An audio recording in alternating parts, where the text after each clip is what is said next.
Mornings with Will on 531 VI. It is 7:37. This is Pacific Mornings. Now, Parliament's Justice Committee released a report on Friday showing out of roughly 300,000 written submissions on the Treaty Principles Bill, 90% opposed it.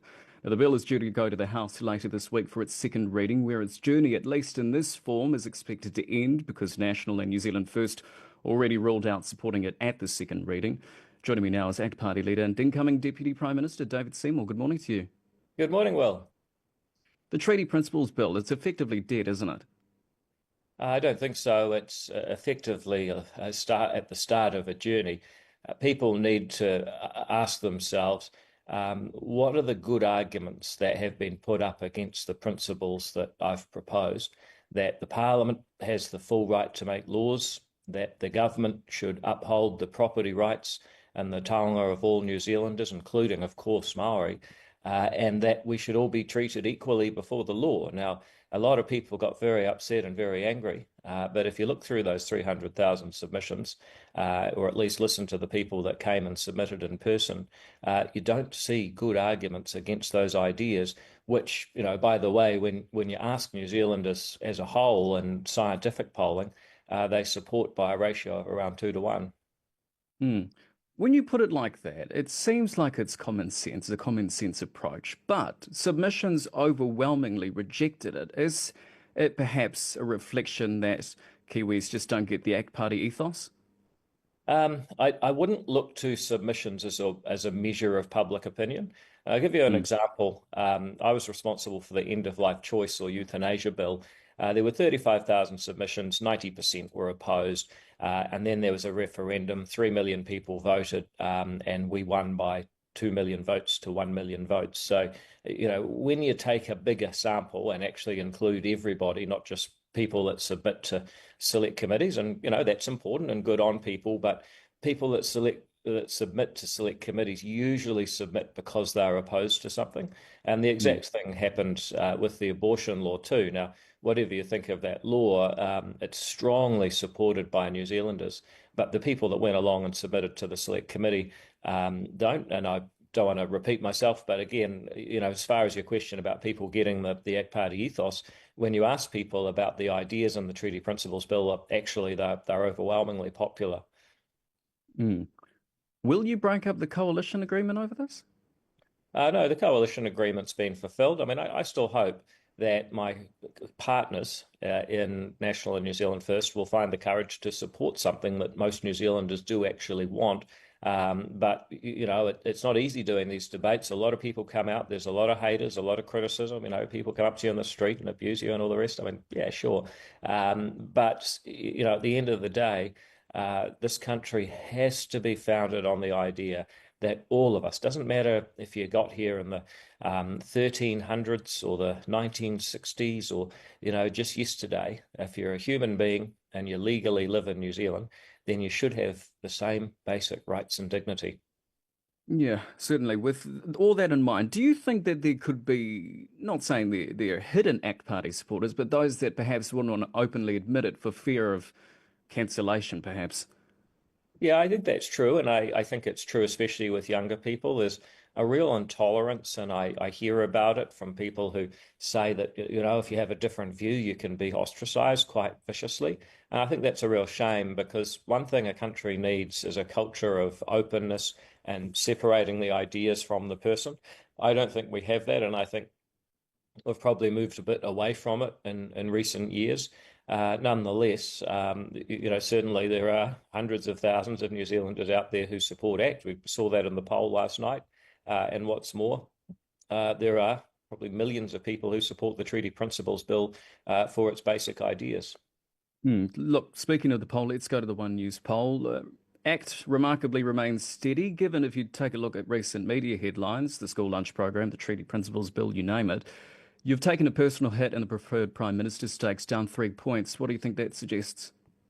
Not much, to be honest, because the day before there was another poll from the Taxpayers Union, and that one I went up 3 points as preferred Prime Minister, and ACT went up to 10. So I feel a bit sorry for the One News journalists in a way, because their network. I mean, I understand it costs about 20 grand to do these polls and to, phone 1,000 people. So they spend $20,000 and then they have to pretend that that's the only poll there is.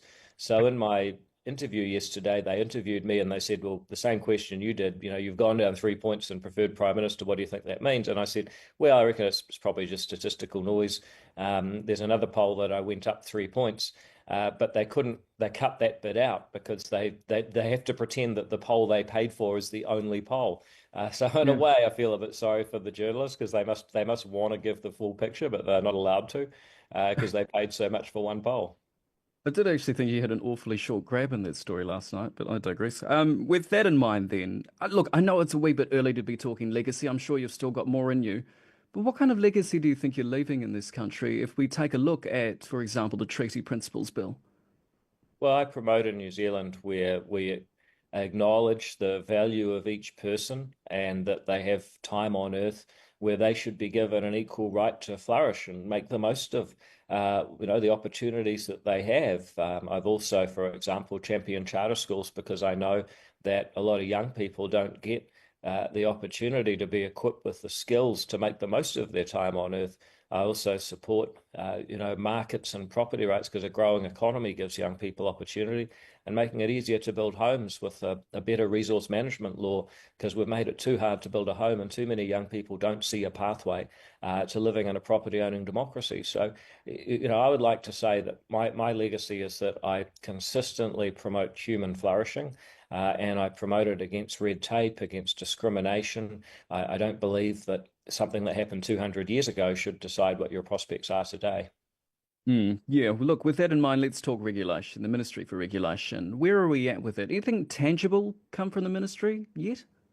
Yeah, if you look at what we're doing with agricultural and horticultural products, say, may sound like a minor thing, but actually our country depends on being able to get the best products on the farm, on the vineyard, and the orchard so that we can produce good products.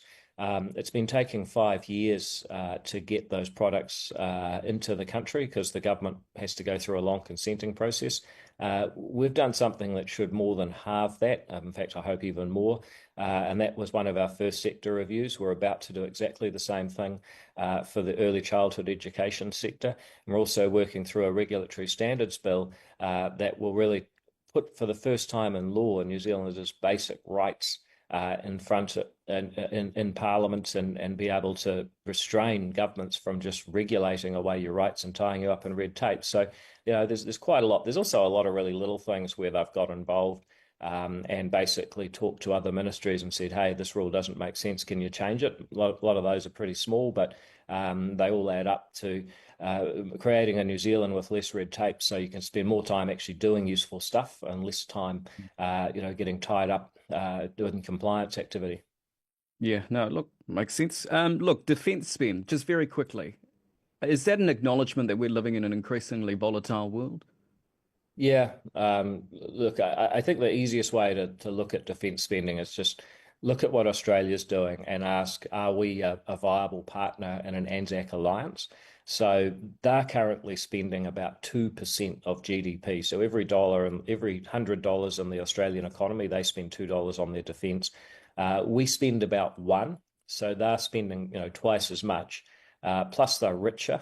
So per person, they're spending, probably actually 2.5 times as much money on defence as we are. And eventually you have to ask yourself, if there is some sort of conflict, are they going to divert ships and planes and resources to help defend New Zealand when we haven't contributed to defending the ANZAC region at the same level as them? And, unfortunately, we're great allies. They're our only ally, in fact. And, many New Zealanders and Australians have close personal links. I got family over there. You might have family over there. But at the end of the day, you've got to pull your weight. So I think, this plan that will get us up to 2% of GDP by the early 2030s means that we are close to matching the Australians on an effort basis. Yeah, look, before I let you go, just very quickly on the Trump tariffs. I'm no fan of protectionism. It's obvious that's what's happening over in the US. What do you make of the tariffs? Well, I'm a free trader. New Zealand is a free trading nation. Putting up these tariffs just means that instead of getting the best thing for you to buy from wherever it may be, you're going to end up paying more. And as a result, the things that you can actually, invest in, if you want to invest in a business, if you want to try and create more jobs, it's harder to do because everyone's paying more for the goods they buy. And then you can't produce as much. So slowly everyone gets poorer, less stuff you can buy, less people to sell to, higher prices mean less money left over to invest, less business creation, lower paying jobs. I mean, it's just a spiral. And so, it's not up to me to say what the Americans should be doing. They're a country that had an election and chose some policies. But I think the consequences for the world are quite bad. I just hope that for New Zealand, they could actually be good because the tariffs imposed on New Zealand are a lot smaller than on other countries. And it may be that if you go to an American supermarket, all the meat's got more expensive, but the New Zealand meat is relatively cheaper. And so, look, it could actually be good. The other thing is a huge amount of goods that would have been fired into the United States market. If they don't go there, they have to go somewhere else. So you might see actually deflation for New Zealand because a lot of cheap things the Americans no longer want to buy are available to us. So, look, it may not be all bad in the short term, but as a principle, it's not the right way to do policy. Couldn't agree more. That is ZAC Party leader and incoming Deputy Prime Minister, David Seymour. Have a good day. Thanks, Will. Good to talk to you. Cheers.